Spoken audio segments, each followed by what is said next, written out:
on just a minute. I was at the last slide, not the first slide. Let's get there. That's fine. Sorry about that. That's fine. I can't believe it. No problem. So I have just hit the record button, so I will let the audience know that you all are being recorded. You're all muted as well, so I guess we're not really recording you, but we're definitely recording Paul, and we will put a copy of this webinar recording up on the VSys Voices website later on for folks that want to go back and review it again, and for those that aren't able to make it. I know that life continues to get into the way for all of us, and we're all pretty darn busy. So again, welcome. I'm Lisa Lavinia of the VSys team, and we are excited to have you here today to learn and share ideas with Dr. Paul Falkowski. I ask that you all take a look for the chat box in your webinar. A couple housekeeping items. The first one is, besides that we're recording this, that you use the chat box to communicate and ask your questions, because we get a lot of interference when we unmute everyone. We can unmute you per request, but use the chat box to indicate that for me. So, as I was saying, Dr. Falkowski is joining us today to talk about volunteer training. And to give Paul a brief introduction, I'll tell you that he has been working with volunteers for many years. I won't say how many. His particular sector is volunteers in long-term care settings. He has been doing lots of volunteer training, and he came to our attention actually because Joan Cardolino, one of our VSys Voices, was reading a book that he wrote called Creating the Volunteer Force, Rethinking the Way We Use Volunteers in Long-Term Care. And Joan had commented at a VSys Voices meeting that this was one of the best books she had ever seen on how to train volunteers. And that then brought Paul to our attention, and we invited him to come join us and talk to all of our VSys clients about how to train volunteers. Paul recently had to move his training program from in-person on-site to being an online training program. And he has created a synchronous training programs versus asynchronous, where you record them and then put them online for people to watch it. And he is going to give us some tips and talk about his experiences and how to build strong online training. Paul, have I missed anything in my intro to you? No, I don't think so, other than I like to eat Philly cheesesteaks now. And so, anyway. So, yes, I'm becoming a Philadelphian. And so, anyway.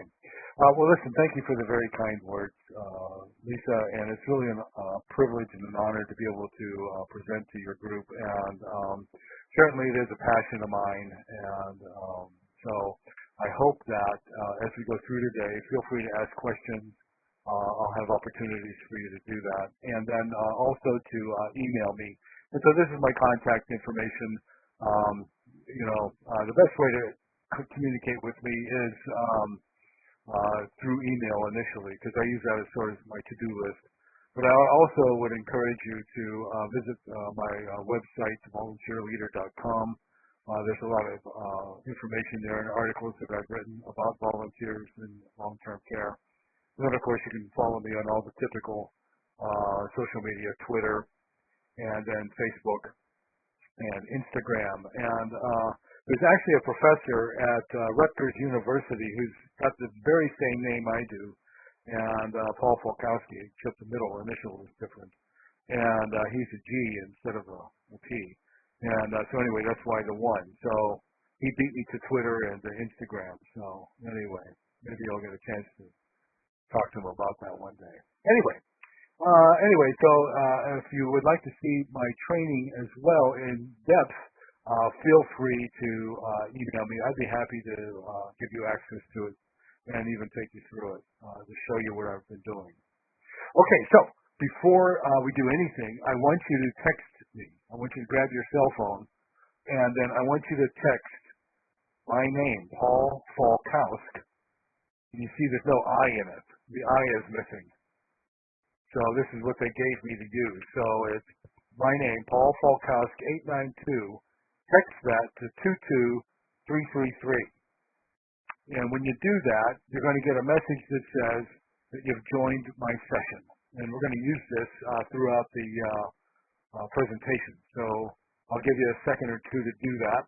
And then if you're at your desktop, you can go to this website and then type that in, and it'll connect you through your desktop. So either way is fine. All right. So while you're doing that, I'm going to go to the next slide, and I want you to text me, once you get the connection, one word that describes your day.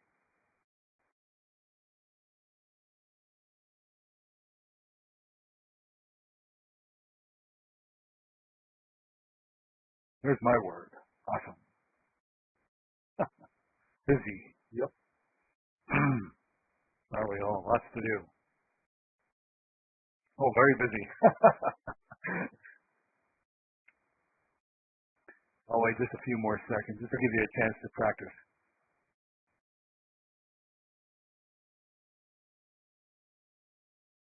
All right. Okay, I'll move on. The next question I'm going to ask you then is, are you already offering your volunteer training online? A for yes, B for no, C for it's in planning, D, we're thinking about it, and E, none of the above. Okay, there's a no. Yes, thinking about it, planning stages. Okay. All right, looks like about half are saying no. Some of you are doing training. I hope that I have something for all of you. Ooh, what was that? I heard a little beep. Anybody hear a beep? Okay. I heard it, but it didn't sound like anything bad, and I did put your directions for texting in the chat box, Paul, just for those that you get a second to grab their cell phones. Okay. All right. Okay. I don't know what the beep was, so we'll move on, if that's okay. Anyway, I think I'll have a lot of good information for those of you that are in the planning stages or haven't moved your training online yet. And then for those of you that do have your training online, I think we'll have maybe some tips and tricks maybe that you haven't thought of. Can you tell, for those of you that have your training online, can you tell me what platform you're using?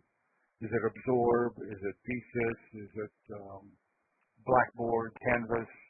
You know, there's about 15,000 of them out there, so I'm just curious to see what people are using.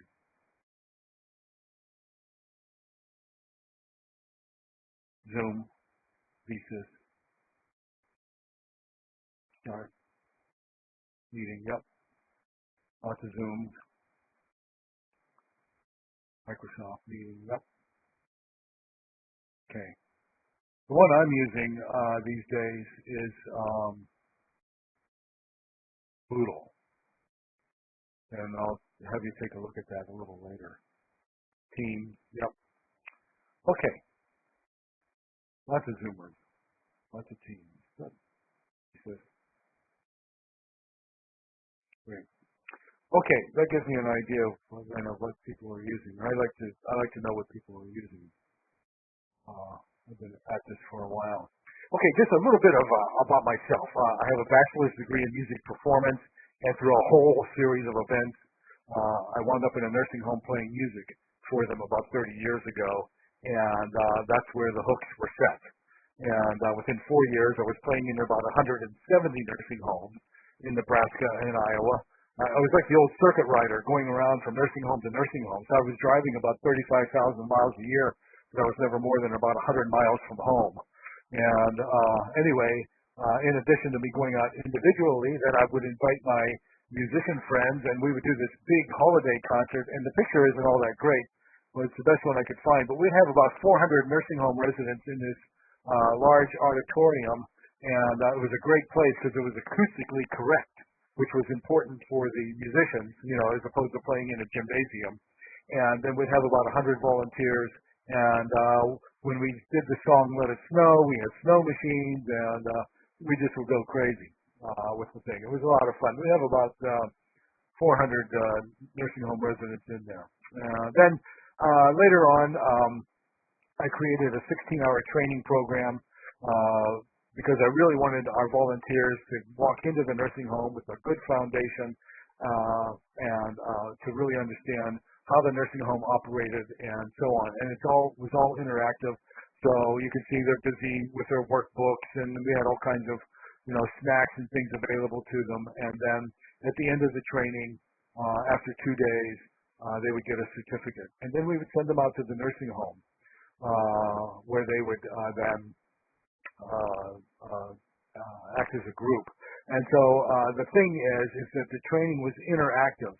And recently I heard someone use the word sticky, and I like that. The training is sticky. They actually leave with having learned something. And so that's really important to me. Well, as Lisa mentioned, I wound up, I called the University of Nebraska, and they have a great gerontology department. And the chair at that time said, you need to come on back and get a certificate in gerontology. And I did. Somehow I wound up with a PhD 13 years later, and I'm up to my neck in this. And so I have written a book, Creating the Volunteer Force, and I really go into a lot of depth about what I'm talking about today as far as training and recruiting, retention, and creating impact reports, and so on. And I'm really focused, particularly what's happened in nursing homes over the last 20 months or so. They estimate that somewhere around 18% of the people that passed away in nursing homes passed away from social isolation, from feeling disconnected, from loneliness. And so that's the issue that I'm really working on and addressing. And I think volunteers are in the perfect position to become companions for those that are living in long-term care settings. I'm married to a wonderful woman. We've been together now for 49 years, and she's a service coordinator. She also works with older adults, and we have 2 adult children and 2 grandchildren, and we are currently living in Philadelphia, and we're doing pretty well, adjusting. Okay, today we're going to talk about ways to explore, to make that training an exciting experience, even if it's online, and how to take that experience to make it so that the volunteers won't forget it. Online training is a great for reaching large audiences, and of course, to continue to communicate with your volunteers, even as we've just learned in the midst of a pandemic. The reality, though, is that online training takes a little bit more thought and a little more planning in order to keep the volunteers engaged. One of the issues is retention. Dropout rates here can be high if the training isn't done well online. People lose interest and they quit. So today I'm going to talk about some of the fundamentals for creating an online course that will be effective not only in passing along important information, but to create a sense of community among your volunteers and to make it a memorable experience. And so first we have to talk about the concept of immediacy. What does that mean? Why is it important to know, and how to practice that? And how do you create immediacy in an online environment? Then we'll look at some great how great training modules are designed. And if you don't already, you need to be thinking about your training in terms of little bite-sized pieces, modules. And I'll show you a map of how to put that together. And then we'll look at some online activities that are effective for creating and promoting learning. And then finally, we'll look at assessing learning and documenting what the trainees have absorbed, because that's important as well. But first, again, one more question before we move on, and that is I would like you to think about a training that really impressed you, something that you, to this day, you remember as being a great training session. Why was it impressive? Why do you remember it?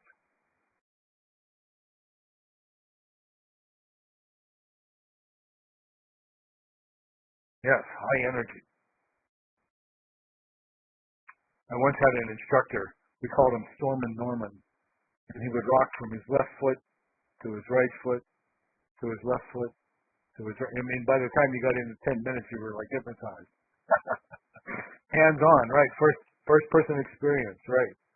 Good examples, life examples, interactive, right? Engaging the audience, and that's what I'm doing with this.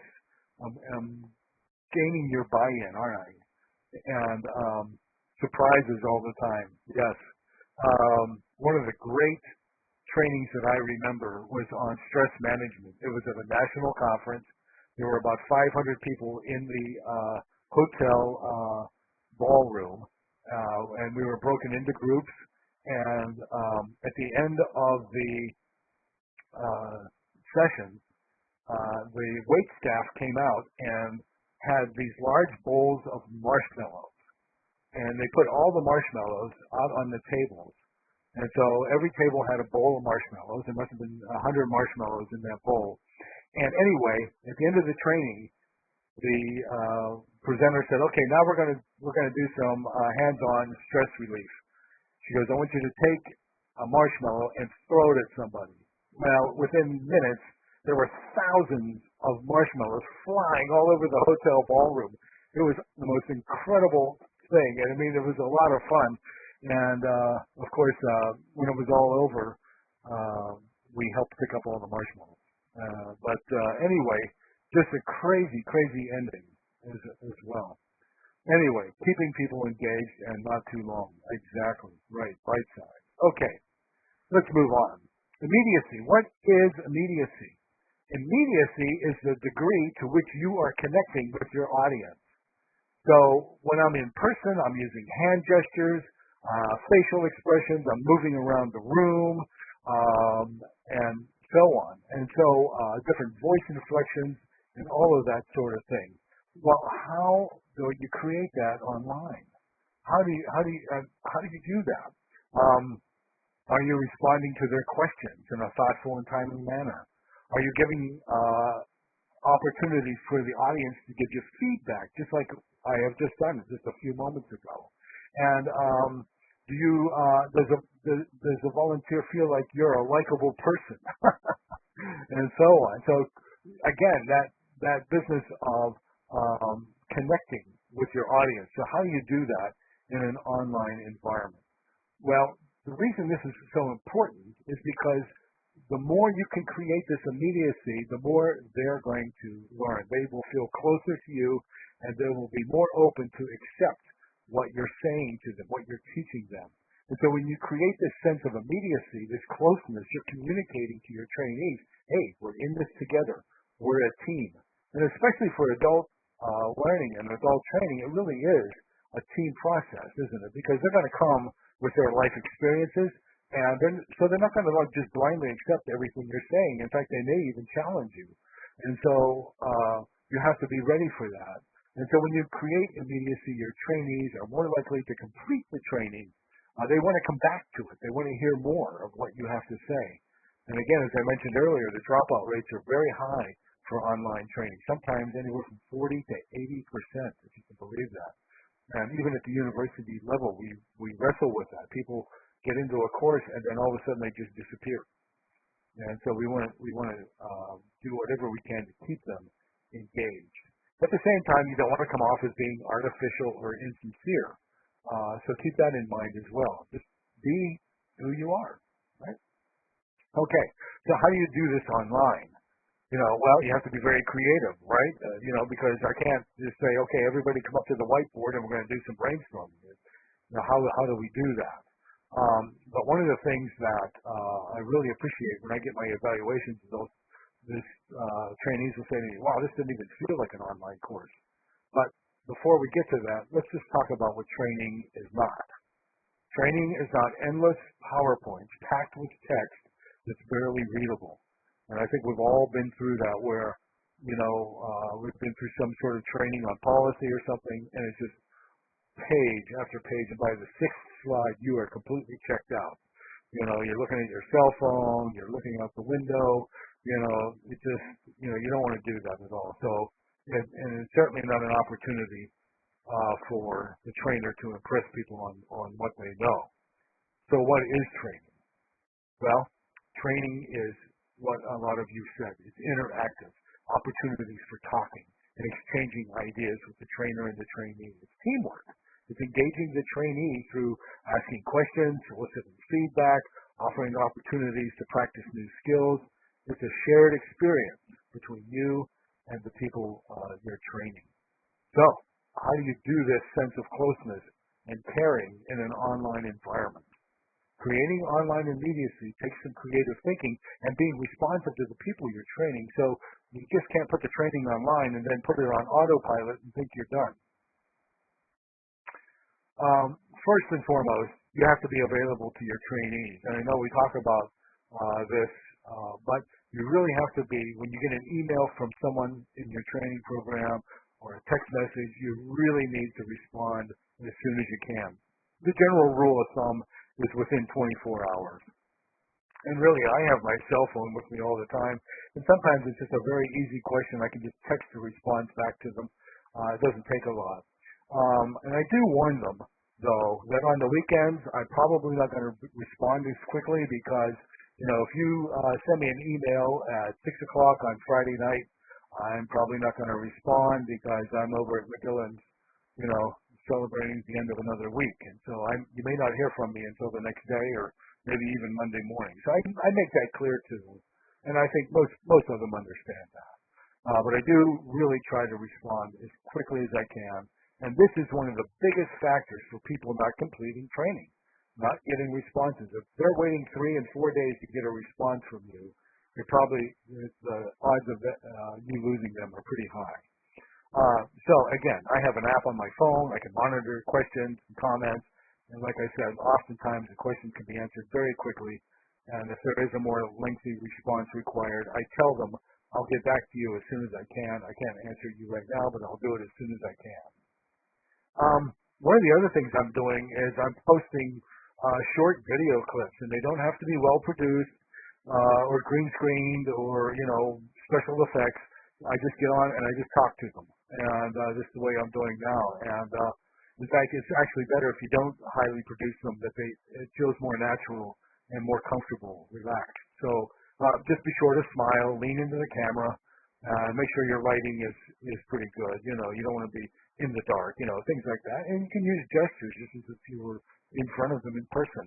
And most systems now have very easy to use setups for making videos. So if you have a webcam, you can probably do it without a whole lot of effort.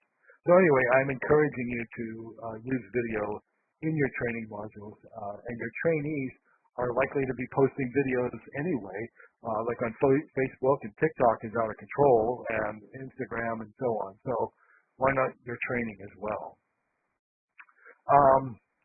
Another way to create this sense of closeness is to give the volunteers an opportunity to connect through social media. And I just am working with a group right now, and they have a Facebook page, a private Facebook page for the people that they're volunteers and the ones that are in training. And they can exchange ideas, they can make comments about the training, they can ask each other questions, share stories, and so on. And so, again, you're creating this sense of community as well. And I think that's really important, particularly for online training, because that person may be sitting there at their computer thinking, gosh, is there anybody even on the other side of this thing, or am I just talking to a computer? And so having that opportunity to connect with other people, I think, is really, really important. So when you provide feedback to the trainee, use their name. And I make sure that I always say, hey, Alice, that was a great response, or Bob, that was really good, but maybe you need to think about, this or that or the other thing. So again, I'm making it as personalized as possible. And again, as I've mentioned before, and I'll show you a little later, instead of sending written comments, I've actually been doing just short little videos on the fly. And again, I've gotten some really good feedback. It really shows that you're interested in them. Another interesting way to create immediacy is to include 1 or 2 trainees in your videos. And I did a study where I just did the typical PowerPoint talking head, thing that we've all gotten used to. And then I added 1 person, and then I added 2 people. And so in the video, I'm talking to 2 people about a particular subject, and this was the kind of responses I got when I sent out a survey, and these were very strong responses. They felt excited about the training. They felt that there was a lot of interaction with the trainer. They felt that the training was learner-centered. And I thought this was really interesting because this was just, again, a PowerPoint, but I had 3 talking heads rather than 1. So what that does is creates this conversation, and it pulls them in to that conversation. And so they feel connected. And they feel connected to the trainer, and they feel like there's a sense of community, and they don't feel isolated. And that can happen in some online training environments. All right. Anyway. So, again, as I mentioned, it takes a lot of creative thinking. It really does. You got to put your thinking cap on and think about how can I create this sense of immediacy. You really want your trainees to come out of that training with a sense of, wow, that was really good. Okay, I'm just going to stop for a moment. Anybody have any questions at this point? Feel free to text those. I'll give you about 1 minute.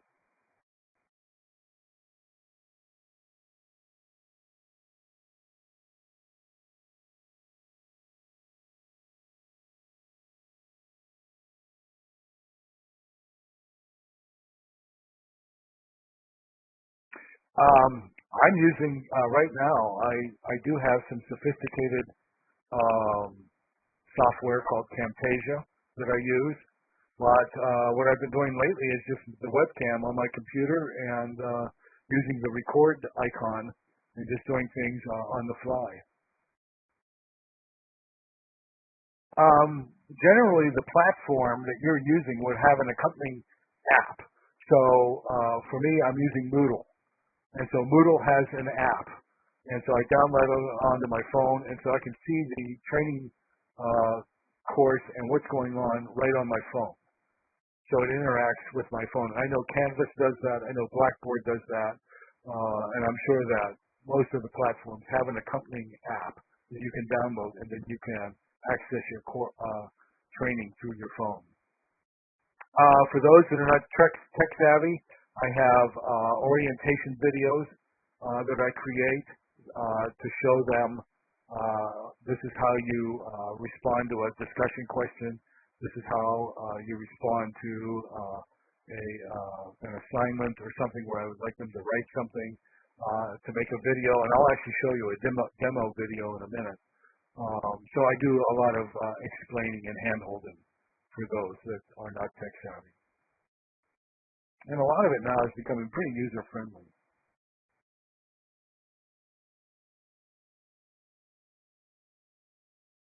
Okay, let's move on. Designing for learning. Okay, let's explore a great way to develop your training. Okay, first of all, let me just ask real quick. How many of you have actually designed online training?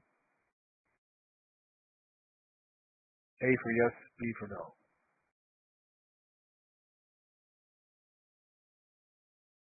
Okay. All right.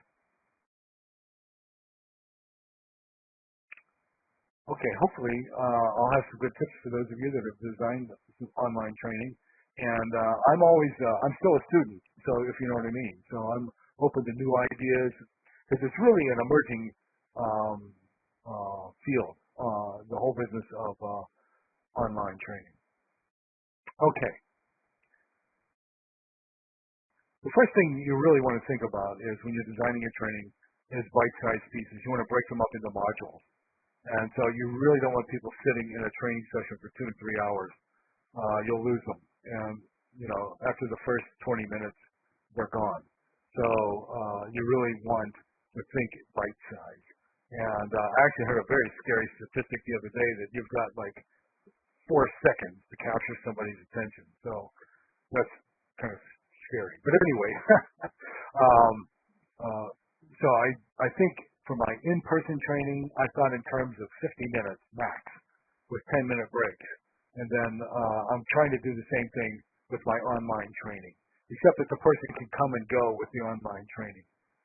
All right, so as Lisa mentioned, I'm focused on long-term care, so So these are the subject areas that I'm training in. Identifying negative stereotypes about aging. Memory loss is not a normal part of aging. Older adults are not senile, and so on and so, and all the crazy things that we see. They don't lay on the floor and they can't get up, and all that stuff that they see in the social media and so on. So we want to correct all that thinking, interpersonal skills, creating authentic relationships, and so on. So these are the things that I train about. And so I ask myself and administrators and DONs and so on, what do people need to know if they're going to volunteer in a nursing home? And then I created an outline for each of those, and I'm starting with a purpose statement. Why is this training necessary? And I want the volunteer to know that. This is why we're teaching this to you. And then listing the objectives, right? At the end of this session, you will be able to discuss, describe, define, recognize, whatever those words are, right, from Bloom's taxonomy, and then outlining the material in a logical progression. So once you've done that, then you can move on to designing the module. And this is the roadmap that I use. And I have to give Karen Dwyer at the university credit for this. She developed this over a period of time. And so this is the way you want to design modules. And just as I'm doing with you, I'm asking you questions and I'm getting your buy-in. So this is the discovery module. We have small group discussions. I'm sure all of you have done that. Break up into small groups, discuss this topic, and then you come back and you report to the larger group. Role-playing, case studies, pop quizzes, physical movements. I haven't quite figured that out for online yet, but I think you've probably been in opening sessions where the people will say, stand up, we're going to move around the room and do something. I guess you could do that with video somehow. I haven't quite figured that one out yet. Then, of course, game playing, gamification, getting people engaged is the idea. Then you give them the information, and you want to inject your own stories. Somebody said that, personal experiences. And you want to give your trainees opportunities to share their experiences as well, because they will add to that training. And then rather than PowerPoint, in the in-person training, I'm using flip charts and handouts and demos, and really trying to avoid PowerPoint as much as possible. And if I do use it, then I'm using lots of images, charts, and trying to keep the slides to a minimum, and certainly not reading them to them. That's just horrendous, right? And then, of course, using more video. I might show them a video and then ask for their reaction or ask questions about what happened in the video. And then finally, giving them an opportunity to practice their new skills or the new knowledge that they have, maybe revisiting that case study. Now, how would you answer this or address this situation? Or giving them a chance to go back to a game that you had for them, and so on. But you're allowing them to exercise what they've learned. And then finally, you want to have a way to document what they've learned so that you have a record on file. Yes, we taught them this, and this is how this is what they've actually retained from the training. And so it could be a pop quiz, maybe a reflection. I like reflections. What did you learn in this module? What really stuck out to you? What was the headline for you? What changes are you going to make in your approach to older adults and so on? What did you find surprising? And so on. So this is the way I designed this module. And this all happens within about 50 minutes, 40 to 50 minutes. So I'm moving pretty quick through this and keeping people engaged as much as possible. So let's take a tour, and I'm just going to show you very briefly my training online. And again, if you would like to see this in depth, please feel free to email me, and I'll take you through it and so on. But anyway, this is volunteering in long-term care communities, and you can see I've got all these modules lined up. And again, because this is training for nursing home, this is a little more elaborate. It's more like, hospice training, because if I'm going to have somebody visiting someone's mother, I want to make sure that they have a good foundation, and I also want to know who they are. So there's a lot of reflection and things going on back and forth so that when we do send someone to a nursing home, that we're pretty confident that they have a good foundation, and we know that there isn't going to be any weird things happen. Anyway, and in the 25, 30 years, I've only had one or two incidents where we've had to address a volunteer. So again, that heavy screening up front and then the training really goes a long way. Here's the announcement section, and what I wanted to show you, I had talked about the business of posting videos. And so what I did was I made a little demo video of me making a video, and just to show you how easy this is. And so let me play this.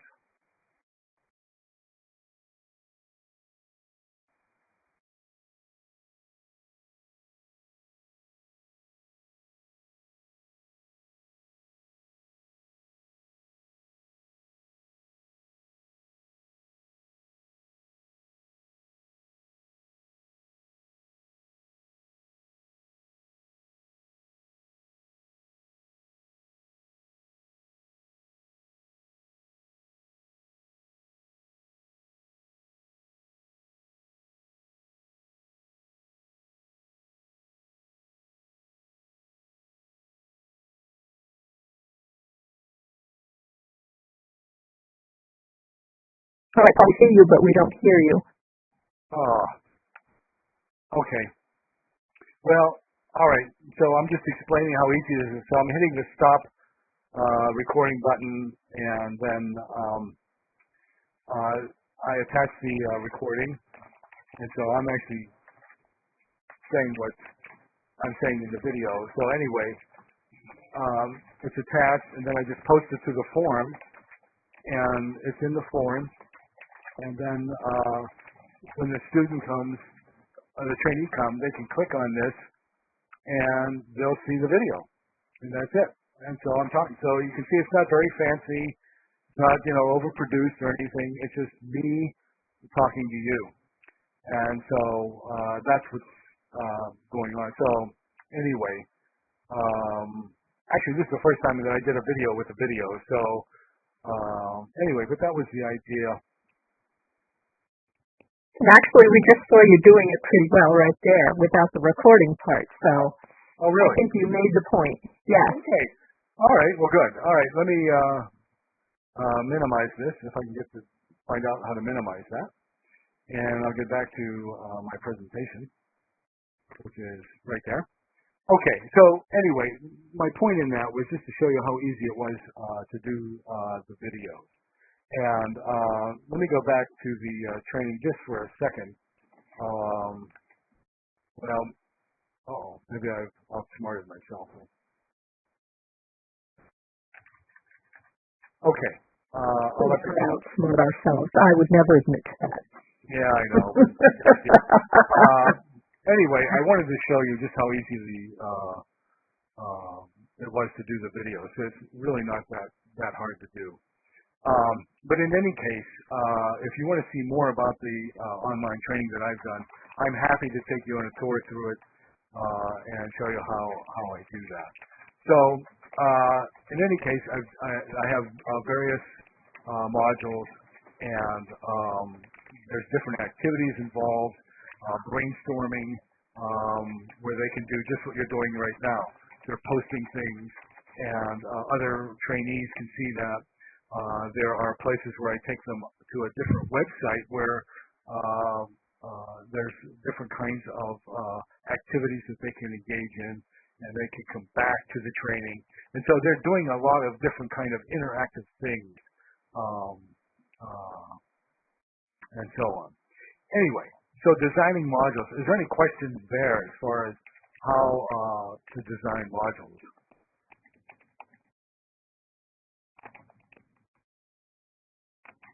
I feel like I'm just giving you all kinds of information, and so again, feel free to email me. I'm happy to answer questions, or even take a look at what you're doing and maybe give you some pointers or help with that.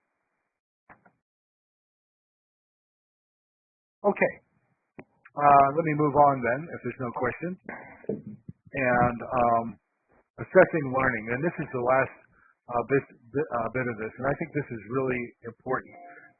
And so I think all of us in online training, I think the tendency is to use the multiple choice quizzes, and they're great because they're automated, and people get their scores right away. You know how they did, the trainee knows how they did, and the question though is, are we really measuring what they've learned? And the answer is, well, it all depends. And so they're easy to score. You can randomize the questions if you're concerned about them cheating. Hopefully we wouldn't have our trainees would be doing that. But you can randomize questions, and then they're good because you get reports on your questions. So maybe some of the questions need to be reworded or they're confusing, and so maybe or even eliminated for that matter. And they are good for testing facts and figures, and things like that. But what about situations? You're in this situation. What would you do? How do you make that a multiple choice, right? And so you might be really just testing how well your volunteers can guess. Hopefully they're not cheating, but they're easy to cheat on. And then the volunteers who suffer from test anxiety, well, that might only exasperate their anxiety. And then finally, they really don't represent real life. I mean, how many times have you been in a situation and a multiple choice question pops up and then you have 4 choices and 3 of them are kind of ridiculous, and then you know what I'm talking about. And so I really like open-ended questions, short answers, short essays. Yes, it takes a little more work, but I really think you're really assessing what they have learned. I like matching. That's one of my favorites. Or ranking, or using images instead of words. Which image best represents the correct answer? And we do that for when we're doing training and interpreting visual cues from people that have lost their ability to speak, for example. So there's other ways to assess learning besides multiple choice. And so, yes, essay questions are great for demonstrating critical skill thinking and depth of knowledge, if that's important.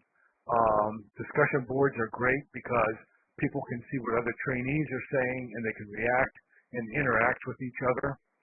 They can do case studies that way or address different scenarios. And then group projects is something that I've been doing lately as well, where break the trainees up into 2 or 3, 4 groups of 3 or 4 and let them work on a project together. And they can do that using Google Docs or Teams or other software that allows for collaboration as well. So there's other ways to think about assessing learning than just multiple choice. So you want to ask yourself, what do my volunteers need to know? How will they know that?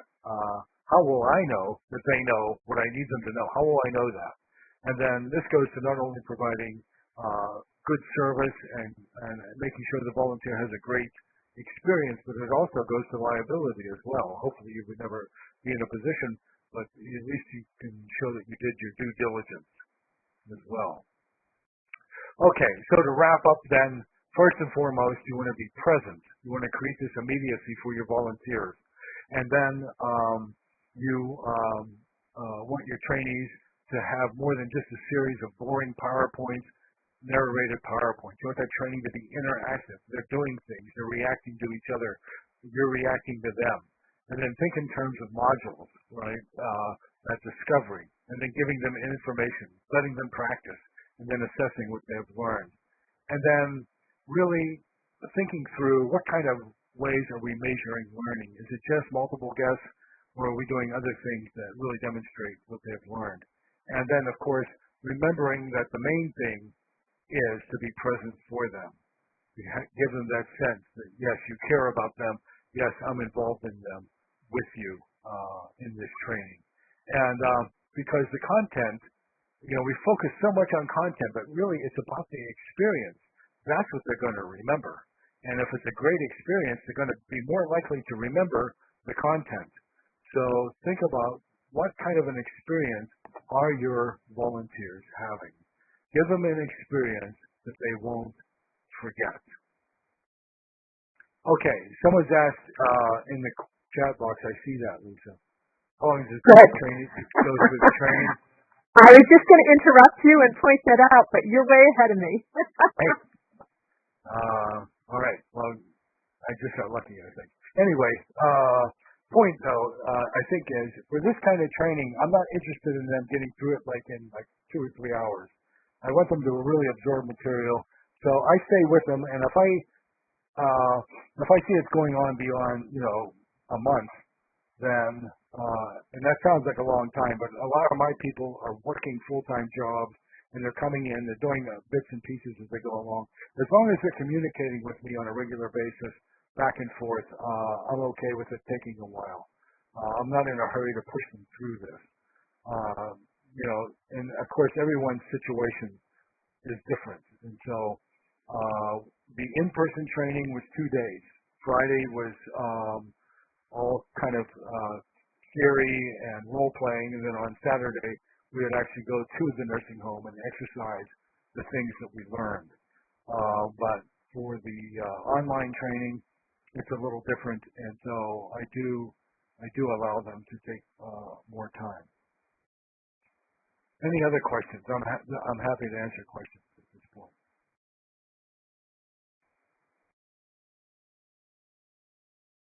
Mary Valencia just asked if we can email your PowerPoint to all attendees.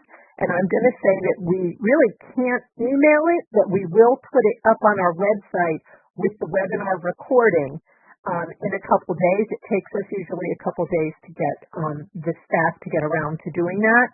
So you can download it from there. It's a little bit too big to email to people. It just gets stuck in all your spam filters and that kind of thing, and we get in trouble for emailing large documents out to a large number of clients at the same time. Again, it just tends to lead to getting stuck in spam filters. So I hope that helps, Mary. Oh, she said it did. Good. But I think the key is that we'll put this up on the Voices webpage. Right. Any questions? Any comments? Or as my father used to say, anybody have any answers?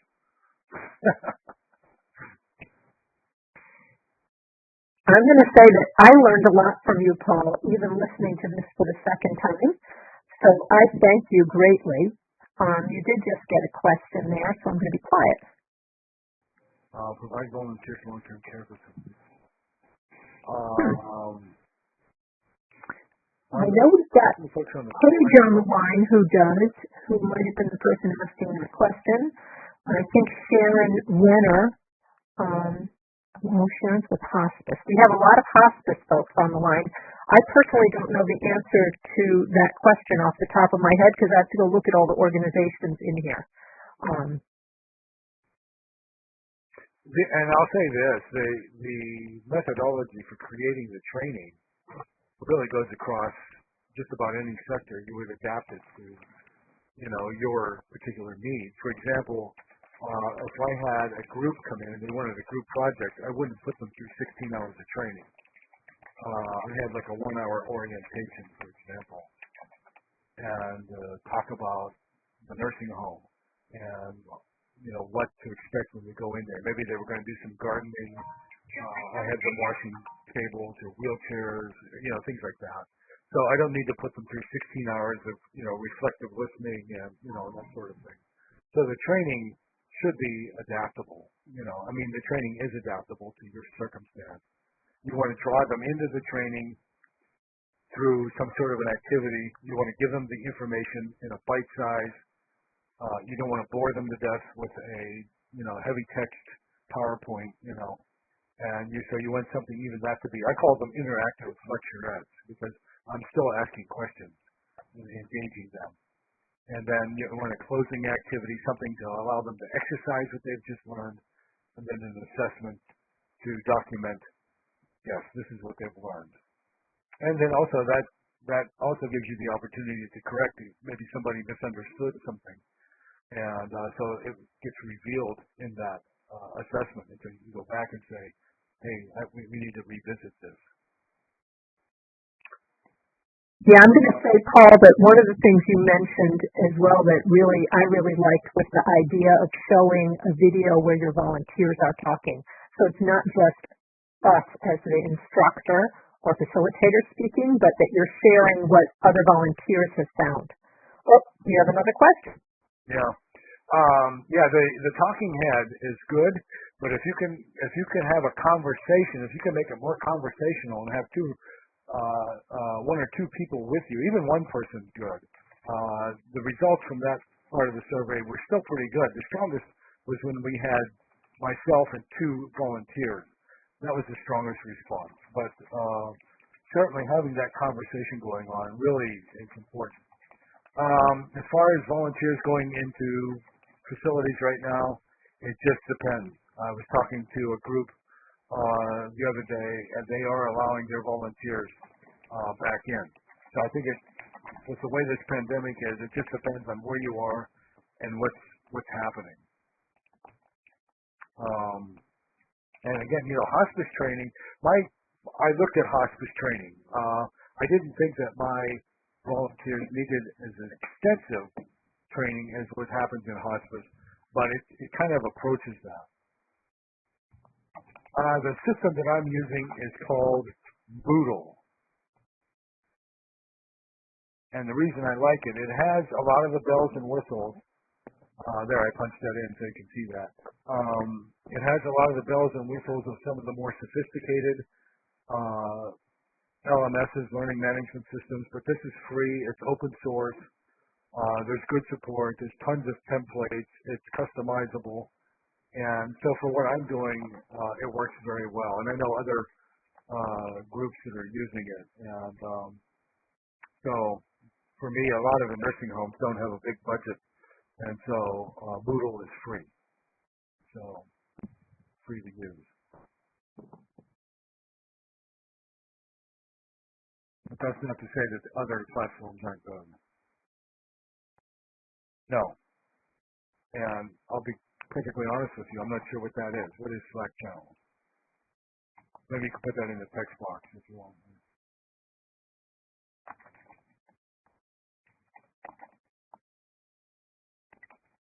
Like I said, I'm still a student too. I'm still learning. I've been playing with computers since when the TI-99 came out. At 16K of memory. Wow. We didn't know what to do with all that memory.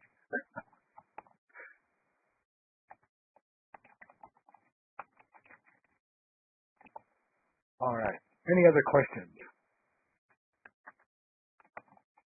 I'll look up Slack channels. I'll look that up as soon as you finish, and I'll find out what that is.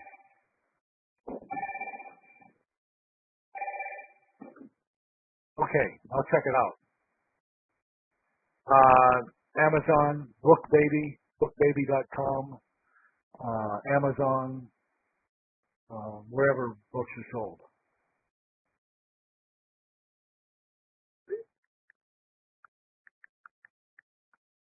And my book really addresses not just training, but it also addresses recruiting and retention and impact, creating impact statements as well. Because I think one of the things that's challenging, and I think in the world of volunteerism, is getting your CEO on board and really understanding the value that the volunteers are bringing to the organization.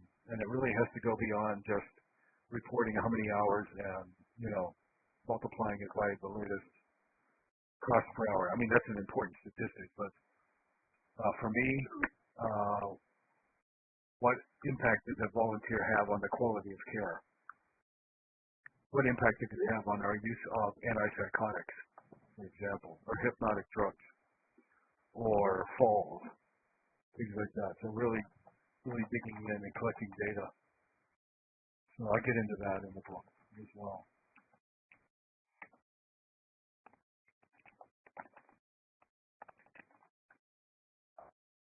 Any other questions? All right, feel free to email me. So I'm going to ask you what I ask all my folks that are in training. What's the most important thing you learned today? What's the headline for you?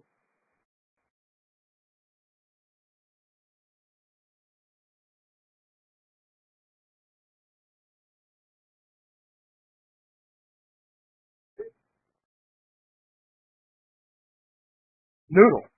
Oh, it's Moodle. Increase engagement. Yes. Okay. Cool. Videos. Moodle. Awesome. Putting in activity. Yep.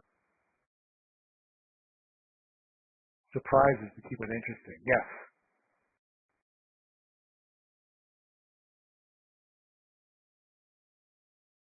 And again, I'm here as a resource for you, and please don't hesitate to contact me. I'm happy to help in whatever way I can. And again, if you want a more in-depth look at my training and how I've designed it, I'm happy to show it to you. So there's my email address, my phone number, my website, and Lisa, I think that's it. Well, Paul, I want to thank you again. We greatly appreciate your giving us time and sharing this with all of our clients.